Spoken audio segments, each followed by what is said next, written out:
So I just watched like the first 2 minutes of the trailer for Assassin's Creed Nexus, which is, if you aren't already informed about this, it's an Assassin's Creed game, relatively new. It came out almost alongside with Mirage, a little bit later, I think. Correct me if I'm wrong.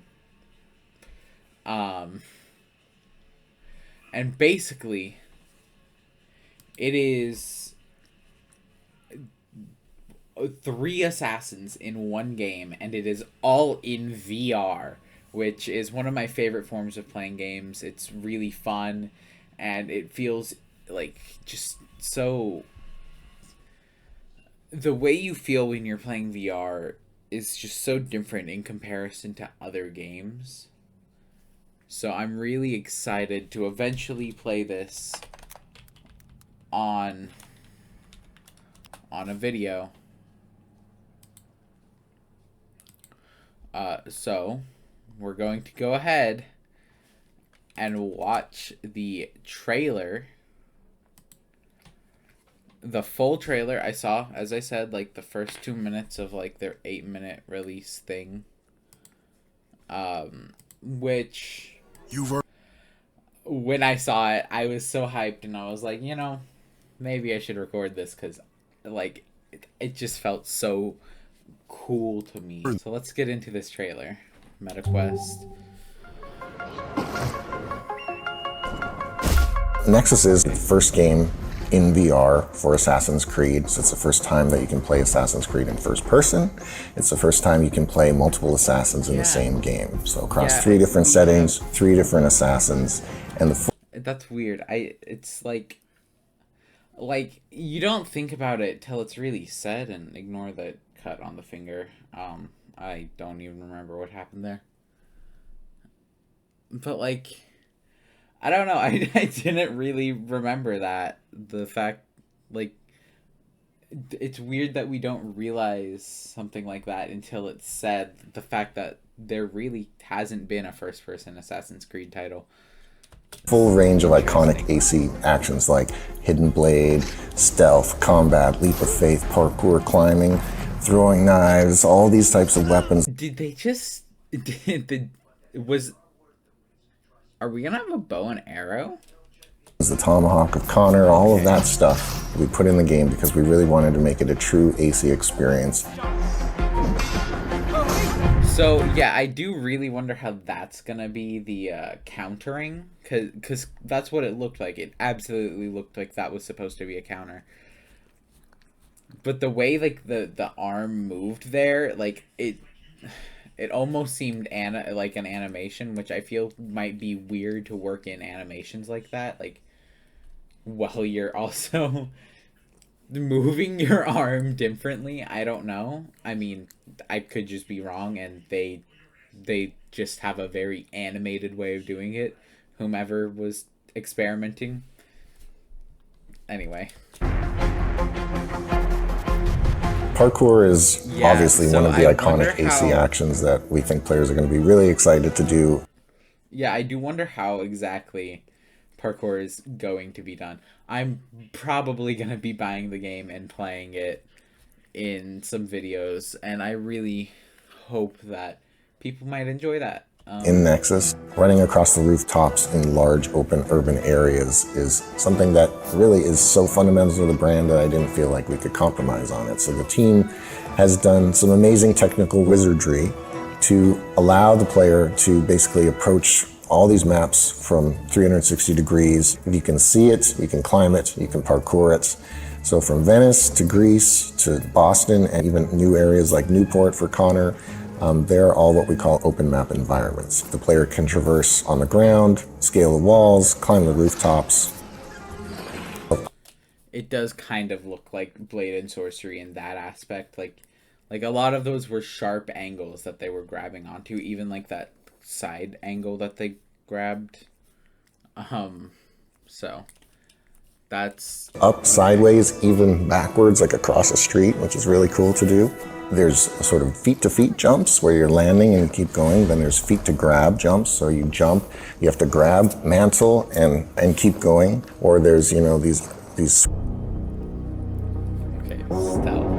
I do really. It is a stealth-first game, sneaking around, peeking around corners with even something as simple as like grabbing the corner of a building and pulling your camera, your head over and kind of leaning and peeking to see an enemy. We've even built in things like cracks and holes in the walls where you can kind of peek through there, and it's a use of head tracking there, but you feel really sneaky and you're spying on the guards in the other room. In the environments, you'll have dynamic objects, a vase, whatever. You can pick them up, you throw it, it'll crash on the ground and make a sound and distract a guard that way, and you're actually doing the physical throw yourself. No, that's actually really cool. One of the features that we've had that we've always been really excited about is the whistle. I think one of the first things I'm definitely gonna do when I play it, though, I'm absolutely gonna see if I can smack an enemy with a vase. Also, he said Voss. Like, no offense to anyone who says it differently, but, like, at the same time, it's vase. It's vase. Whistling feature. So you do this with the gesture, you make a ring with your hands and you bring it to your mouth area, and, you know, we're tracking your hand position, and you hear the assassin whistle, and that will call the guard over, and you can stab them in the bush and pull them in, or whatever it is that you want to do.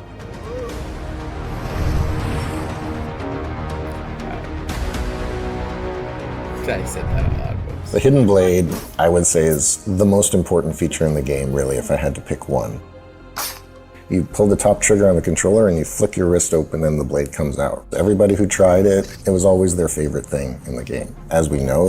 Okay, that has me really excited. Just like, I know it's dumb, but like the flicking of the wrist to activate the hidden blade, that's just, yeah, that's right. That's right. Connor and Ezio both have dual hidden blades, so we featured that in the game. But what is really neat about Nexus is this is the first time that players will get to play Cassandra with her hidden blade. And she has just the one blade because we want to, you know, be true to the story, true to the canon, true to the character. Well, there's obviously combat, and you can try and fight your way out of situations. It's really motion control, so you slash your sword, you move yourself forward and back, and you can dodge a bit on the side.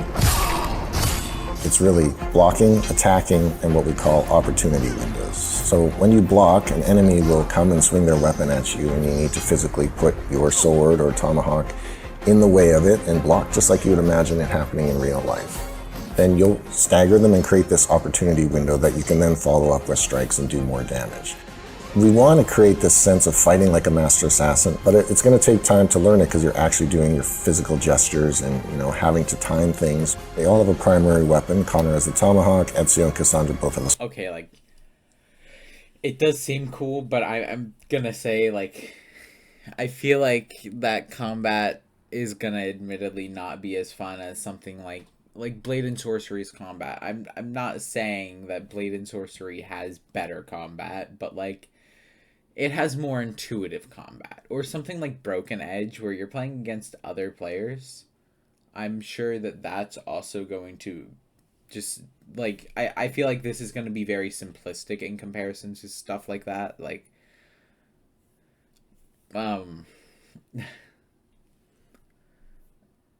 I feel like, especially because it looks like all of these are like instantly predetermined animations for these NPCs instead of sword. They all have some kind of ranged weapon. Connor and Cassandra both have bows, and Ezio has a one-handed crossbow.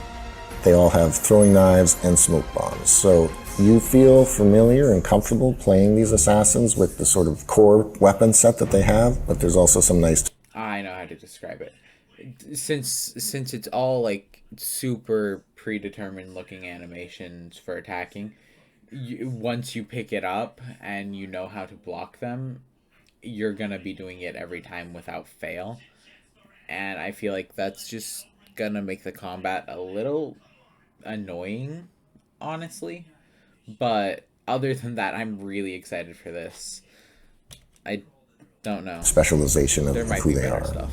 So once you've learned the basics of combat as well as the advanced combat moves, you can put this all together and take out a group of enemies Master Assassin style. So for example, you come in from a rooftop, you air assassinate the first enemy, take your throwing knife to finish the second one, pull out your bow, take down the third one, and then draw your sword or tomahawk and engage the last one in combat and finish with a hidden blade lunge.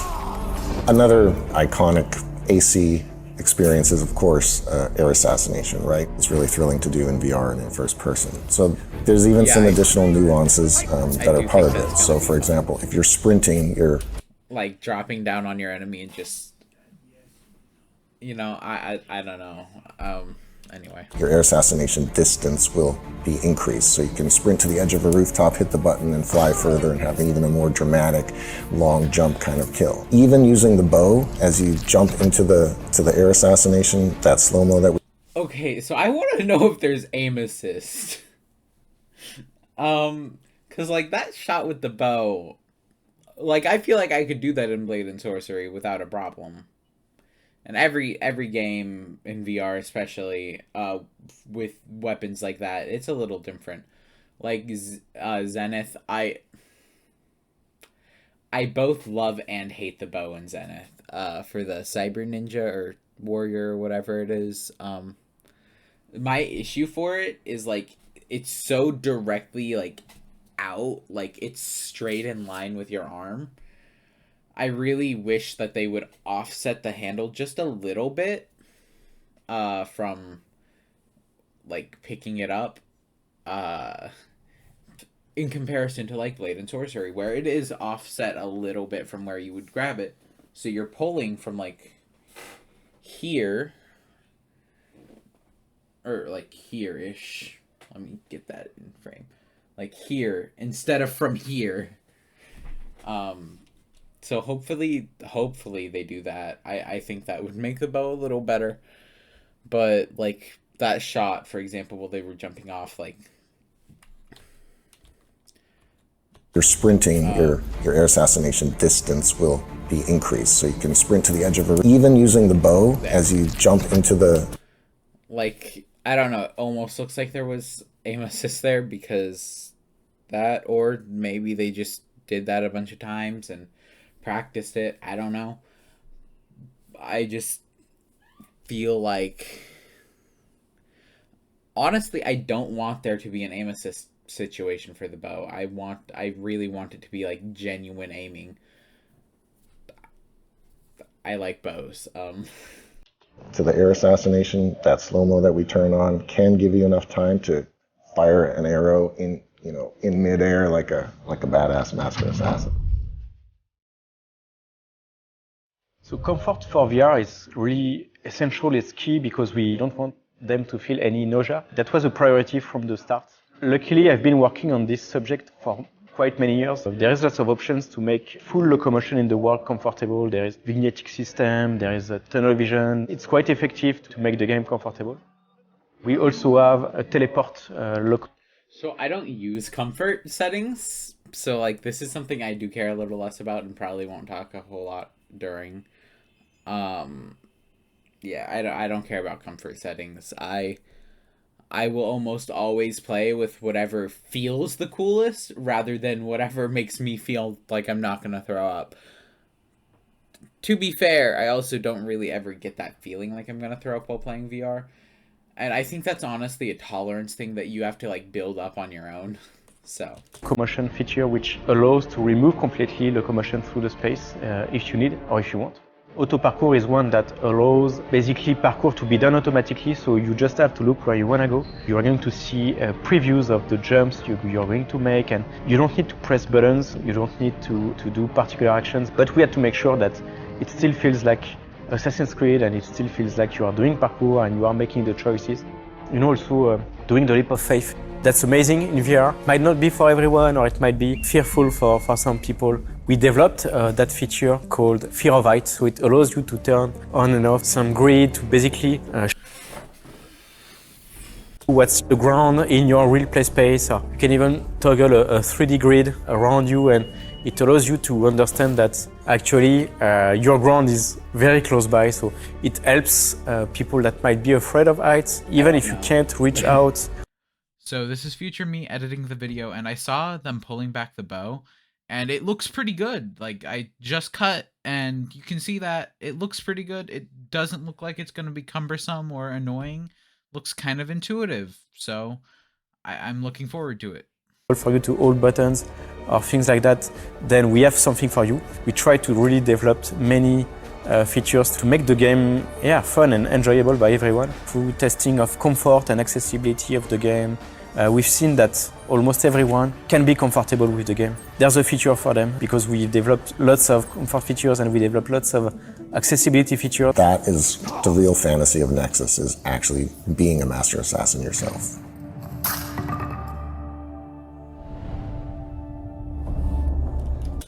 Okay. No, that seems pretty cool.